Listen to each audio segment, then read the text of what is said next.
चलिए आप लोग का इस क्लास में स्वागत है। क्लास 10 का ज्योग्राफी हम लोग आज पढ़ते हैं सॉइल के बारे में। ठीक है, जिसको हम लोग बोलचाल की भाषा में मिट्टी कहते हैं। ठीक है, बढ़िया बैठो बच्चा।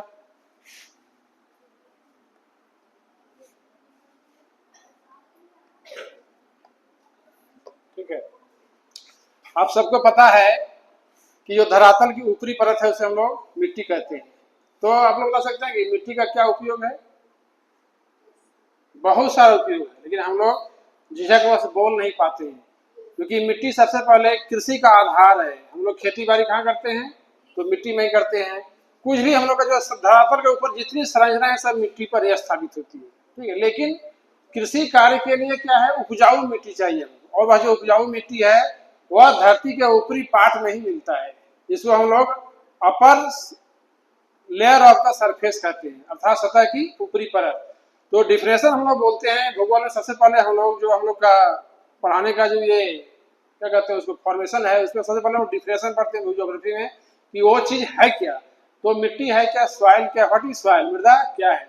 तो मृदा की परिभाषा जानने के लिए हम लोग देखते हैं कि धरातल की जो ऊपरी परत है उसी को हम लोग मृदा कहते हैं, जिसका निर्माण जैविक, कार्बनिक और अकार्बनिक पदार्थों के संयोग से बनती है। हम लोग डिफरेंशन लिख देते हैं बोर्ड पर एक लाइन में कि मृदा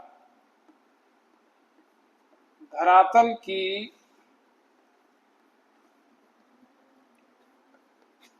ऊपरी परत है। ये तो हम लोग सब देखते हैं कि धरातल की ऊपरी परत है, देखते हैं ना, जो कार्बनिक और अकार्बनिक पदार्थों के संयोग से बनती है। ठीक है, यहाँ पे दो शब्द हम लोग का आया, एक आया कार्बनिक, दूसरा आया अकार्बनिक। इसके पहले आया कि धरातल की ऊपरी परत। ऊपरी परत में सब लोग देखते हैं कि यहाँ धरातल की ऊपरी परत सामने दिख रही है। ठीक है, लेकिन कार्बनिक और अकार्बनिक क्या है, इसको हम लोग को समझना पड़े। तो कार्बनिक का मतलब होता है कि वैसे सभी पदार्थ जिसमें कार्बन का अंश है, मतलब सारे के सारे सजीव पदार्थ में कार्बन होते हैं। ठीक है, जैसे हम लोग का जितना जीव जंतु है सब में शरीर में क्या होगा? कार्बन होगा। जितना हम लोग का आदमी के लिए जितना हम लोग छोटा मोटा कीड़ा मकोड़ा है सबके शरीर में क्या होगा? कार्बन होगा। जितना हम लोग का पेड़ लकड़ी गुड़ी भी क्या है? कार्बन की मात्रा, वो सजीव है, इसीलिए उसके शरीर में क्या है? कार्बन है। तो ये हो गया हम लोग का कि जो भी कार्बनिक पदार्थ है। दूसरा हम लोग क्या है? अकार्बनिक, अर्थात उसमें कार्बन का अंश नहीं है। तो जितना हम लोग का धात्विक खनिज है, ठीक है, जैसे हम लोग का कच्चा लोहा है, कच्चा हम लोग का एल्यूमिनियम है, कच्चा तांबा हम लोग का है, कच्चा जो है सो हम लोग क्या है, और भी जितना मिनरल्स हम लोग का है, सोना है, चांदी, जितना हम लोग जानते हैं सब क्या है? सब धात्विक खनिज है। इसके शरीर में क्या है? इसमें अकार्बनिक इसको बोलते हैं। तो ये दोनों के संयोग से, दोनों के मिलन से क्या बनती है? मिट्टी बनती है। दोनों के फॉर्म, दोनों को हम लोग जोड़ देंगे, मतलब कार्बनिक प्लस अनकार्बनिक। ठीक है, इसी के समय से क्या बनेगी? मृदा बनेगी। लेकिन आश्चर्य की बात है कि मृदा बनने में लाखों साल लगता है। ये एक दिन का काम, एक दिन का रिजल्ट नहीं। इसको बनने में कितना समय लगता है? लाखों साल लगता है। लेकिन मृदा को बहने में कुछ ही मिनट लगता है। तो बताओ कौन ज्यादा जरूरी है? मृदा का बनना अधिक मतलब मुश्किल है कि बहना अधिक मुश्किल है? बनना, चूंकि इसके बनने में लाखों साल लगते हैं। अब क्या है, साथ ही साथ क्या है, बहुत ऐसे क्षेत्र जहाँ पर क्या है, मृदा में ह्यूमस होता है। ह्यूमस क्या आएगा? तो ह्यूमस इसी में आ जाएगा। ह्यूमस के अंदर हम रखते हैं पेड़ पौधे के जो पत्ते सड़ते गलते हैं, उसको हम लोग क्या कहते हैं? ह्यूमस कहते हैं। और जितनी ज्यादा मृदा में ह्यूमस होगी, मृदा उतनी उपजाऊ मानी जाती है। ठीक है, ये मृदा का डिफिनेशन है कि मृदा क्या है? धरातल की ऊपरी परत है जो क्या है? कार्बनिक और अकार्बनिक पदार्थों के संयोग से बनती है। दूसरी महत्वपूर्ण बात है कि मृदा तो बन गई, लेकिन मृदा में होगा क्या? तो जो सबसे जो महत्वपूर्ण हम लोग का तीन जो आवश्यकताएं हैं, भोजन, वस्त्र, आवास। तो भोजन मानव के लिए क्या बहुत जरूरी है ना? वस्त्र आदमी को पहले नहीं भी मिलता था, फिर भी रहता था, कुछ छाल पहनता था, कोई अपना कुछ भी पहन लिया। लेकिन क्या है, आवास में जहां तहां रह गया। लेकिन यदि उसको उपजाऊ मिट्टी नहीं मिलेगी तो खेती बाड़ी वह कर नहीं पाएगा। तो पहले आदमी शिकारी था, उसको वो मिट्टी के बारे में जानता नहीं था, खेती के बारे में उसको पता नहीं था। लेकिन जब आदमी धीरे धीरे खेती करने जब सीख गया तो उसको क्या है, सबसे पहले उपजाऊ मिट्टी की उसको आवश्यकता पड़ी। ठीक है, क्यों पड़ी? खेती करने के लिए। ठीक है, तो हम लोग देखते हैं कि मृदा की विशेषता उसको हम बोल सकते हैं एक वर्ड में कि मृदा की विशेषता। हम लोग सभी लोग जानते हैं कि भारत एक क्या है, गांवों का देश है, जहां की अधिकांश आबादी गांव में निवास करती है और यहाँ के लगभग 65% लोग कृषि पर निर्भर है। ठीक है, जो टोटल भारत का जो कुल आय है, कुल आय में क्या है, कृषि का जीडीपी क्या है, बहुत ज्यादा है। क्योंकि कृषि चूंकि क्या है, भारत गांव का देश और गांव में ही कृषि कार्य होता है, शहरों में कृषि कार्य नहीं होता है। क्या है, गांव में कृषि कार्य होता है। तो गांव के अधिकांश लोग किससे जुड़े हुए हैं, खेती बाड़ी से जुड़े हुए हैं। इसीलिए हमारा यह प्रथम दायित्व बनता है कि जितनी अधिक मिट्टी उपजाऊ होगी उतना अधिक मेरा प्रोडक्शन बढ़ेगा।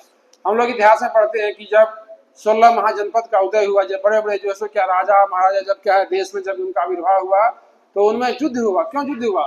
तो उनके क्षेत्रों को हड़पने के लिए, जहाँ उपजाऊ क्षेत्र है उसको राजा लोग क्या हड़प लिया करते थे, अपने में क्या है मार काट के मिला लेते, ताकि क्या है मेरे यहाँ ज्यादा उत्पादन होगा, मेरे यहाँ ज्यादा इनकम होगा, हम क्या है बड़े जो है सुख शांति से रहेंगे।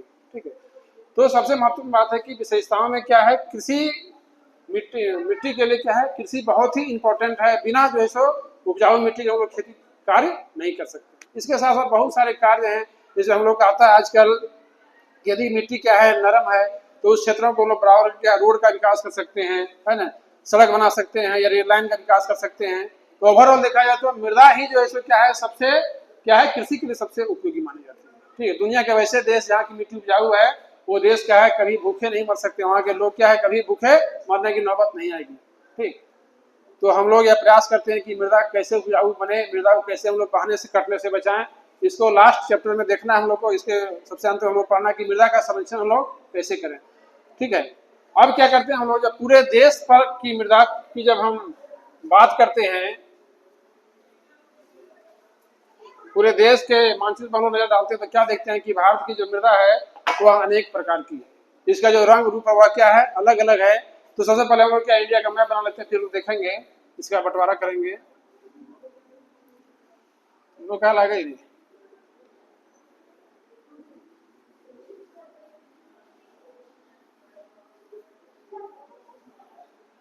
ठीक है। तो भारत में जो मिट्टी है उसको हम लोग on the basis of colour, ठीक है, रंग के आधार पर, रंग के आधार पर मिट्टी का हम लोग वर्गीकरण करते हैं। क्योंकि जो भी हम लोग का जितना भी हम लोग का स्ट्रक्चर है उसमें सब में असमानता है, उसमें समानता नहीं है। तो जब समानता नहीं है तो वर्गीकरण करना पड़ेगा हमको। तो कैसे वर्गीकरण करेंगे, तो क्या हमारा आधार है, तो रंग ही जो हमारा आधार है कि मिट्टी का जो रंग है, ठीक है, उसके आधार पर हम जिसको जाना पीछे से जा सकती है। ठीक है, वो क्या है हम लोग रंग के आधार पर क्या है मिट्टी का जो क्लासिफिकेशन करते हैं। ठीक, तो सबसे पहले हम लोग देखते हैं सबसे जो हम लोग की पहली मृदा उसको बोलते हैं जलोढ़ मृदा।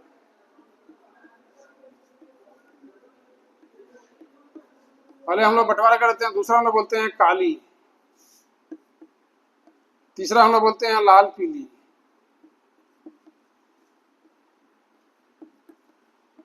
चौथा हम लोग बोलते हैं लेटराइट, पांचवा हम लोग बोलते हैं शुष्क, और छठा हम लोग बोलते हैं दलदली। ठीक है, समझाइए कितना कितना भाग में बांटते हैं हम लोग, 6 भाग में बांटते हैं, जलोढ़, काली, लाल, लेटराइट, शुष्क और दलदली। तो सबसे पहले हम आते हैं जलोढ़ पर, जिसको हम बोलते हैं अलूवियल सॉइल। जलोढ़ मृदा जो हम लोग की है वह क्या है सभी मृदा में सबसे उपजाऊ मानी जाती है, क्योंकि इसका निर्माण नदियों के द्वारा होता है। नदी जो बरसात के समय जो पानी बहा के लाती है उसमें छोटे छोटे जो है सो क्या है मिट्टी के कण घुले होते हैं, वही कण जब धरती पर बैठ जाते हैं उसी से कौन सी मिट्टी बनती है, जलोढ़ मृदा बनती है। कैसे हम लोग याद रखते हैं, तो जा से जलोढ़ होता है, जा से जल होता है, अर्थात नदी द्वारा बहाकर लाई गई मिट्टी को क्या बोलेंगे हम लोग, जलोढ़ मृदा कहेंगे।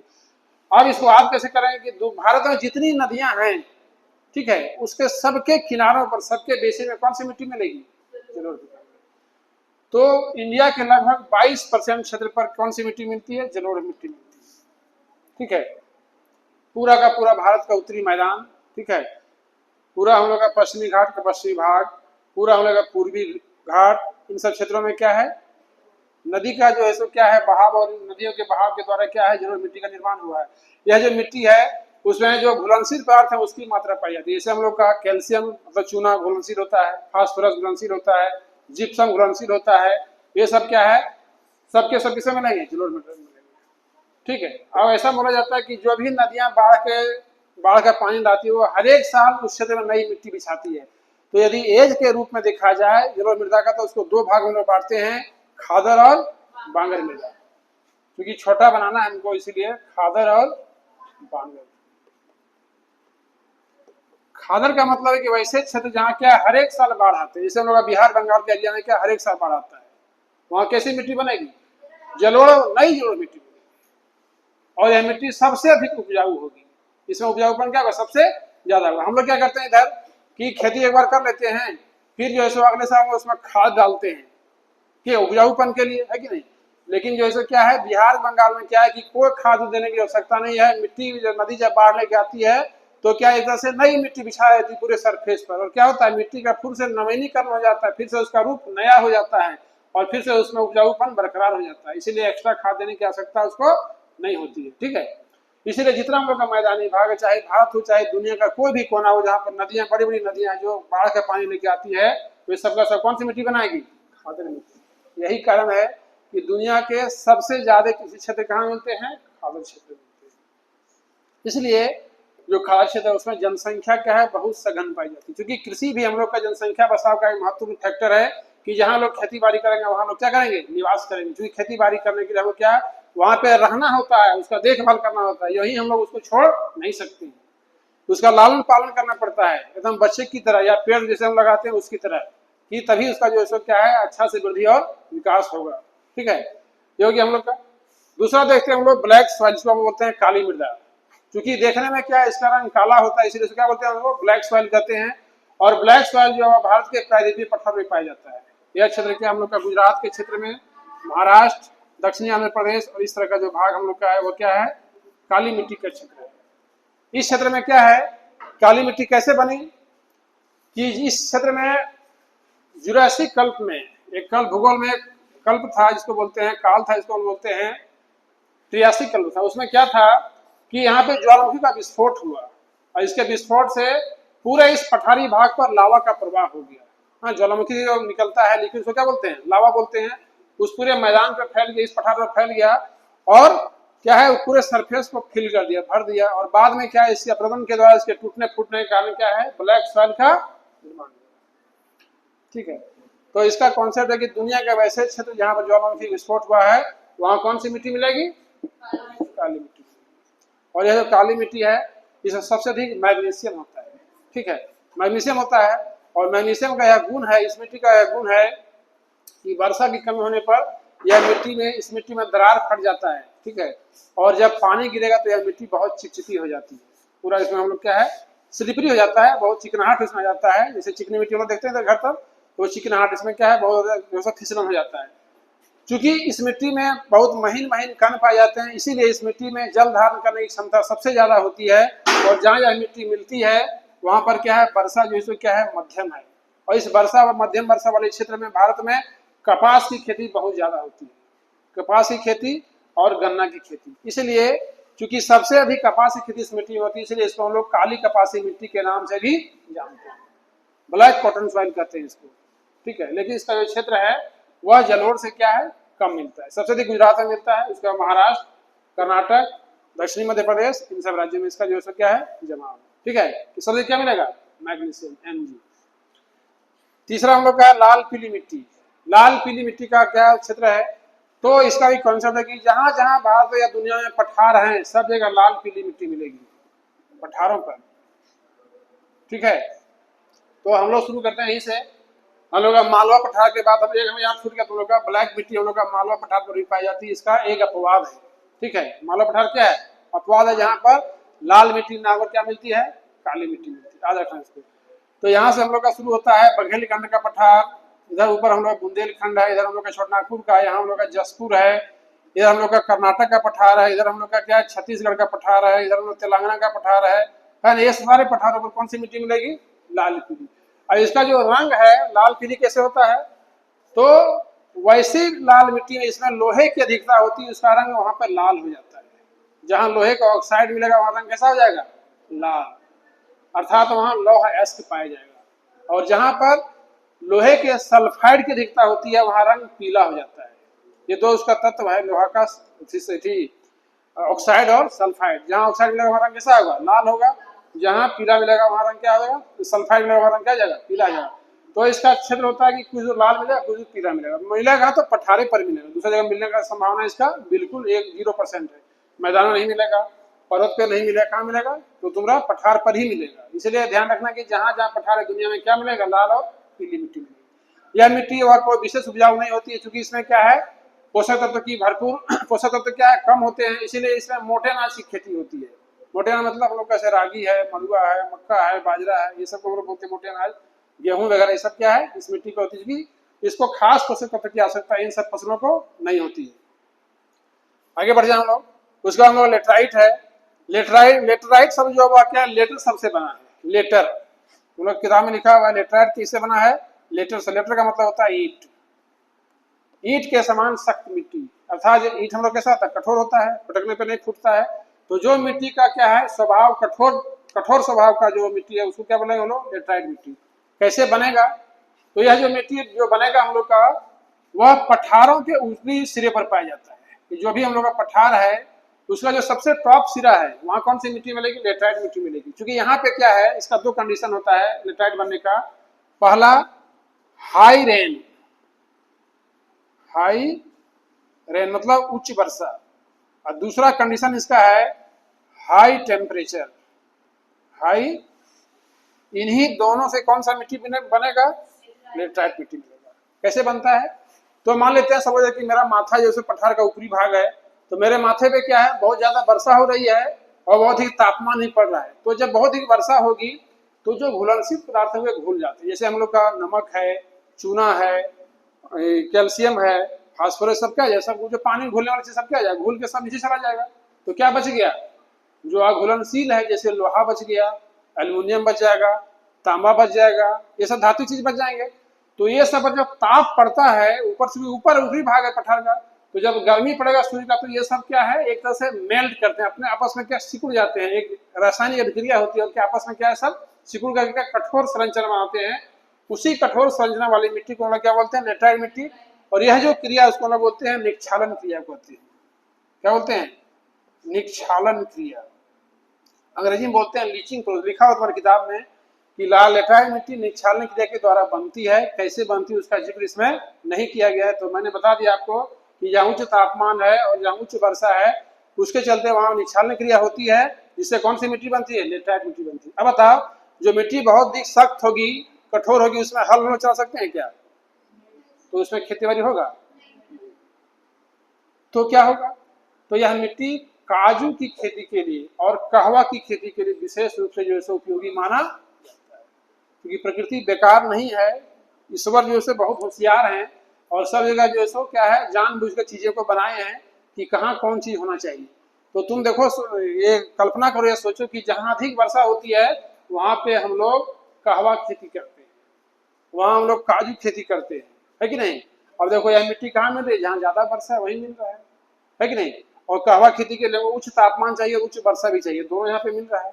तो बताओ यहाँ चावल खेती होगा क्या, क्या हुआ, कहवा तुम्हारा ये। तो जहाँ झारखंड का हम लोग का जो पाट प्रदेश है, जो झारखंड सबसे ऊंचा इलाका नेतरहाट का जो क्षेत्र है, वहां पे हम लोग का लेटराइट मिट्टी पाया जाता है। अर्थात हम लोग का इधर केरला के पश्चिमी भाग पर, ये हम लोग का ये किनारा का जो भाग हम लोग इसको कोरोमंडल कोस्ट कहते हैं, थोड़ा बहुत हम लोग ये वाला पार्ट है, इन्हीं भागों में लेटराइट मिट्टी का जो है विकास हुआ है। चूंकि ये सब ऊंचे ऊंचे भाग हैं और यहाँ वर्षा भी क्या है, बहुत ज्यादा है। मतलब कर्क रेखा से दक्षिण ही तुमको मिलेगा लेटराइट मिट्टी, इसका उत्तर लेटराइट मिट्टी मिलने का कोई प्रश्न है ही नहीं। समझ आ रही है। तो यदि विश्व को देखें हम लोग, तो कर्क रेखा और मकर रेखा के क्या बीच में ही कौन मिलेगा, लेटराइट मिट्टी। मान लो प्रश्न कहीं पूछ दिया, लेटराइट मिट्टी का निर्माण निम्नलिखित किस क्षेत्र में होता है, कर्क और मकर रेखा के बीच, कर्क और मकर रेखा से ऊपर, ध्रुव पर, इनमें से कोई नहीं। तो क्या आंसर होगा, क्योंकि जहां उच्च तापमान है और जहां उच्च वर्षा वहीं क्या मिलेगा, लेटराइट मृदा का विकास होगा। समझ में आ गया, लेटराइट हो गया हम लोग का। अगला हम लोग का है शुष्क मिट्टी। शुष्क को हम लोग बोलते हैं बलुई मृदा भी कहते हैं, क्योंकि बलुई मृदा वैसी मिट्टी है जहां वर्षा की मात्रा बहुत कम है और वहां वाष्पीकरण की दर बहुत तेज है। जो यहाँ डिफिनेशन है, हम लोग बोलते हैं रेगिस्तान किसे कहते हैं, तो बोलते बोला जहाँ बालू वही रेगिस्तान है। ये बिल्कुल गलत आंसर है। ठीक है, रेगिस्तान उसे कहते हैं हम लोग जहां वर्षा की तुलना में वाष्पीकरण ज्यादा होता है, उसको हम लोग क्या कहते हैं, रेगिस्तान कहते हैं। तो जितना भी हम लोग ऐसे भारत का हम लोग थार का रेगिस्तान है, यहाँ पर क्या कंडीशन है कि रेनफॉल यहाँ पर कम है। रेनफॉल क्या है, वर्षा कम है, लेकिन हम लोग का जो इवेपोरेशन की दर है, जो वाष्पीकरण वो क्या है, ज्यादा है। यहाँ सूर्य की किरण इतनी तेज होती है कि जो भी नमी है धरती पर तो उसको उड़ा ही देता है, धरती के नीचे जो नमी है उसको भी क्या करता है, उड़ा के ले जाता है। तो सिर्फ यहाँ नहीं, दुनिया के जो भी क्षेत्र हैं जहाँ पर क्या ऐसा कंडीशन बनता है, वर्षा की तुलना में वाष्पीकरण जहाँ ज्यादा होता है, वहां पर क्या बन जाएगा, डेजर्ट बनेगा, मरुस्थल बनेगा। और उन्हीं क्षेत्रों में क्या होता है, शुष्क मिट्टी का जो है निर्माण होता है। क्योंकि मिट्टी बनने के लिए सबसे महत्वपूर्ण चीज है जलवायु। एक ही चट्टान को यदि हम लोग दो जगह पर रख दें, जहां अधिक वर्षा होती है वहां रख दें और जहां कम वर्षा होती है वहां रख दें, दोनों जगह एक समान मिट्टी बनेगी, नहीं बनेगी। इसीलिए जलवायु सबसे महत्वपूर्ण कारक है मृदा निर्माण का। मूल चट्टान महत्वपूर्ण कारक नहीं है, क्या है, जलवायु। जलवायु के अनुसार ही क्या वहां मिट्टी का निर्माण होगा। यदि जो जिस चट्टान को हम लोग बलुई क्षेत्र जहां मतलब गर्मी में रखे वहां क्या बनेगा, उसे बालू बनेगा। लेकिन जिस मिट्टी को हम लोग पानी वाले स्थान में रखे वहां पर क्या बनेगा, तो दलदली मृदा बन जाएगा, उसको हम लोग बॉक्स सॉइल कहते हैं। ठीक है, उसका गठन क्या हो जाएगा, चेंज कर जाएगा, उसमें नमक की मात्रा बढ़ जाएगी या नमक की मात्रा हो सकता है घट जाए। बात समझ आ रही है। तो ये कंडीशन होता है कि मूल चट्टान कोई महत्वपूर्ण कारक नहीं है, जलवायु महत्वपूर्ण कारक है चट्टानों के निर्माण के पीछे। ठीक है, तो इसका कहाँ क्षेत्र है, इस भाग में हम लोग का। और ये जो हम लोग का भारत का जो दक्षिणी भाग का जो वृष्टि छाया क्षेत्र है, उसमें क्या है, दो भागों में कौन सी मिट्टी मिलती है हम लोग को, तो ये वाला शुष्क मिट्टी, इसको हम लोग बोलते हैं सैंडी सॉइल, एस से लिखते हैं हम लोग। सैंडी सॉइल मिलती है, बलुई मिट्टी मिलती है, क्योंकि वर्षा कम है, वाष्पीकरण क्या है, ज्यादा है।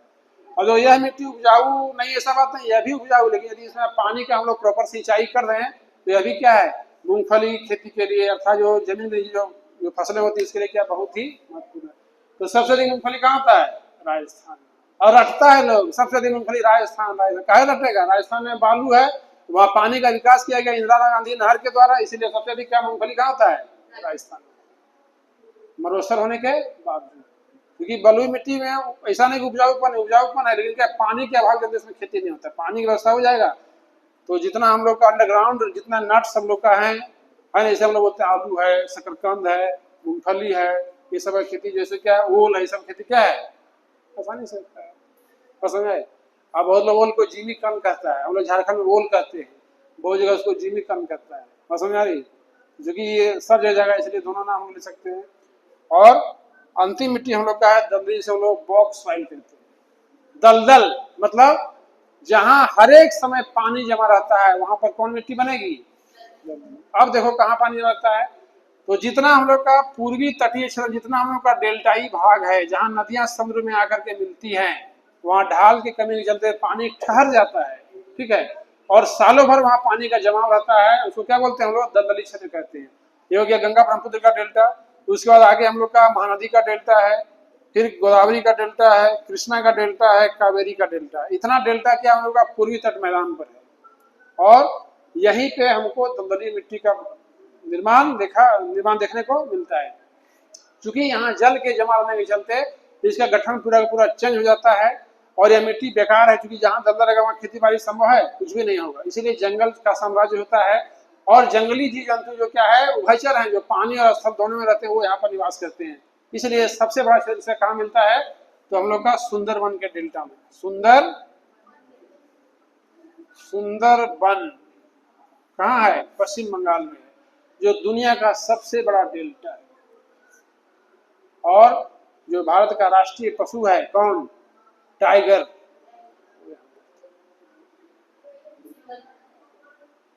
साथ ही साथ यहाँ की वनस्पति है, उसको हम बोलते हैं सुंदरी का वृक्ष कहते हैं, जो पानी में ही रहता है, वो सड़बे नहीं करेगा, पानी में ही क्या है, उसका जीवन वही हुआ है, वही रहेगा, वही खत्म होगा, कभी सड़ता। वो लकड़ी का उसमें आगे तुमको दिया है वनस्पति, हम लोग पढ़ते हैं, उसका 9th क्लास में है, कि सुंदरी का वृक्ष का क्या इस्तेमाल होता है। तो ओवरऑल क्या है, ये भारत में क्या है, मिट्टी के प्रकार हैं जिसको हमने क्या है 6 भागों में बांट के पढ़े। डिफिनेशन के बाद उसका विशेषता पढ़े हम। विशेषता पढ़ने के बाद क्या है, on the basis of colour की रंग के आधार पर मिट्टी कितने प्रकार के होते हैं।